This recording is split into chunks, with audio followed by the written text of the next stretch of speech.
This is Stephanie. Thank you for joining me again.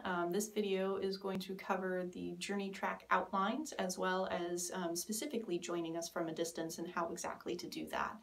So there is always a suggested journey topic. The suggested journey topic is something that I will discuss in the blog post. So sometimes I will have a blog post that expands for like a month, maybe 2 months, and we'll just kind of go from there, because usually what I end up doing is just kind of seeing and sensing around what needs to be worked on the most, and we end up kind of having a journey track outline for a couple of different weeks, because usually 2 months has about 4 journey groups in it.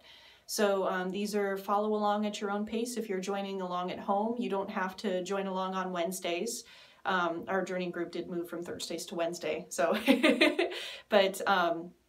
but yeah, the blog post will be able to go a little bit more in depth about what it is that the suggested journey topic is, and this will be the big post that I will be kind of following along with, that I'll be keeping track of. And then the suggested journey topic will be recorded each time that we have a group setting.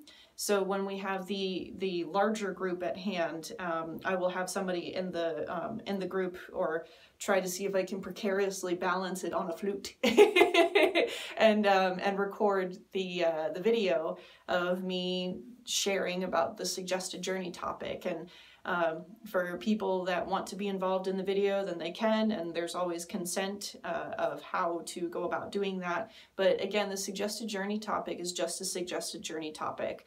One of the reasons why I present it is because many different people are joining from different experience levels.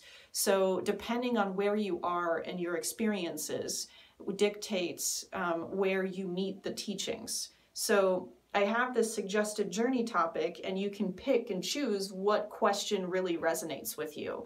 And when you do that, because shamanic journeying is a question-driven activity, you can move forward with that and go to your helping spirits and ask for help in that regard. So this is about strengthening our relationship with spirit and being able to show up consistently for something that we wish to embody as a daily practice, or sometimes a weekly practice, to be able to connect in with our guides. And shamanic journeying is intended to be something where if you have a question, you can go to spirit and you can ask for more clarification on it. So again, shamanic journeying is something that is constantly evolving, and but the basis of it is pretty much the same. So feel free to research as much as you can. Look at read those books that you can about shamanic journeying, find out the history, look at the Foundation for Shamanic Studies with Michael Harner, see some of their stuff, and broaden your horizons with shamanism, and just kind of see what it is that everything has to offer. So that is in regards to the suggested journey topic. There's a big one, and then there's little ones for each type of aspect of the suggested journey topic that we will cover for the individual weeks. So feel free to look up the videos, and when I have all of the videos compiled together, I will begin putting them into a kind of like a slot machine where you can find all of the videos and they will be easily accessible.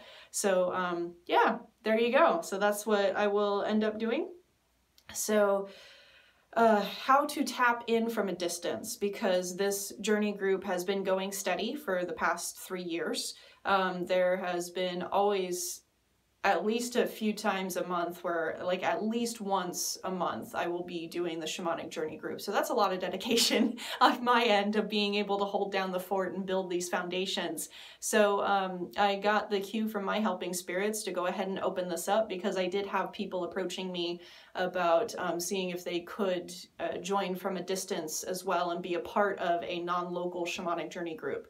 So I'm just thinking of renaming the group, but I'm not sure. I'll stick with Fairfax, Virginia Shamanic Journey Group for now. And as we grow and evolve, I'm sure that it will come. But thank you for being a part of this journey, and thank you for experimenting with me. So to tap in from a distance, the altar is going to be the main point of focus. So I will intentionally make sure that the altar is something that is visible within the line of sight of the video. And you will be able to see, as I present the journey topic, that, that you can kind of connect in and see kind of some of the energy that's swirling and surrounding us. So this is kind of to help you feel a part of a group through the video process itself, because sometimes it's just hard to connect through a Facebook interface. And for right now, Facebook is what I have as a platform, and we're just going to be moving from there. So if you are interested in joining and participating in the group itself, you can definitely click on the links down below to find out how exactly to do that. But if you just want to look at these videos and practice on your own at home, that's completely okay. But I do know that sometimes we are able to engage when there is a community that is there to support us. So even if it's a couple years from now, even if it's a couple months from now and you're still watching these videos, that is completely okay. The intention is that there is a circle that is always open, and you can connect through that, through the altar itself. So that's what I have it intended for, and there are also different things that I wanted to talk about today in regards to safety and making sure that the integrity of the container is set. So I prefer to do shamanic journeying in a container, in a contained setting where there's something called sacred space. So for me, that is something important because I am a ceremonialist. It's just, I do ceremony at least a couple times per week, if not at least once daily. And that's something that's part of my personal practice, my spiritual practice, and it has strengthened my connection to my helping spirits or my spirit guides and power animals. So that is something that is very important to me, and that's something that I am passing along in these teachings through the videos, as well as through the online forum of the Facebook group for the Shamanic Journey group. What I mean by that is that sacred space is something where it's a clear delineation between ordinary reality and non-ordinary reality. Because with shamanic journeying, you are going into a non-ordinary reality state, and that's an altered state of consciousness. Again, you can, if you're confused by this, I teach these classes once monthly, and eventually I'll be putting them online, but for right now you can definitely look up Sandra Ingerman's as well as Evelyn Reistick's versions of how to journey. So yeah, feel free to reach out for any of those.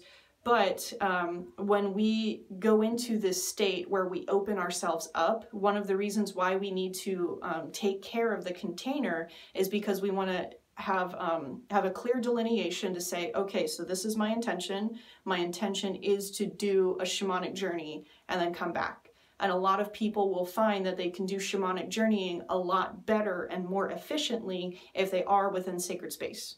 So, because sometimes if you don't do it in sacred space, it's a lot of people have their mind buzzing around. And so sometimes if you just kind of smack your ego, if you smack your mind a little bit and just kind of say, okay, so this is my discipline, this is what I'm doing, I'm setting this aside, and this is important to me, and I want to figure out the answers to my questions. And when you show up with that amount of determination, your helping spirits are going to meet you halfway. So that is one of the reasons why it's so important to do so, and also just from a protection standpoint of being able to kind of put up boundaries, because I'll just throw this out there that there are other spirits that are not as kind. So, and when we set up this sacred space, our intention is to meet the kind, loving, compassionate spirits that are out there, and to just develop a relationship with one of those helping spirits that will help with the continued progress of our own being. Because that's why we're here. We're here to find out why we are here and how we can best serve the world at large, the greater web of life that I talked about before. And if we don't do that, then sometimes we can have things that are unintentional that end up happening. So the major reason why we set up a container is to protect ourselves when we go into an altered state of consciousness. Because sometimes what ends up happening is that if you have an out-of-body experience, you leave your body vacant, especially if you don't take your body with you, which is one of the reasons why I like doing shamanic journeying, where you take your body with you. So those are dancing practices, singing practices, etc., etc. But when you leave your body vacant, sometimes another being or entity can come in when you're not really intending for that to happen. So that's another one of the reasons why I have a safety protocol of setting up a container. An additional reason why we set up the container is so then that way you can connect to the Shamanic Journey group that I am intending, because I have a helping spirit that is specifically for the journey group. So when you tap in, you can have a more efficacious journey session. So that is my intention, and that's why it's important to also connect to the altar. So you don't have to set up an altar at home, but it is helpful to set up an altar. There are some Why Shamanism Now podcasts if you want to listen to about why altars are handy. So you can definitely check those out. So thank you, Christina Pratt. And yeah, so that's the major thing of kind of finding out our intentions, the shamanic journey track outline, and then also how to tap in from a distance. So thank you very much. And the next video will be will actually be the structure of the journey group. So thank you very much for watching. Bye.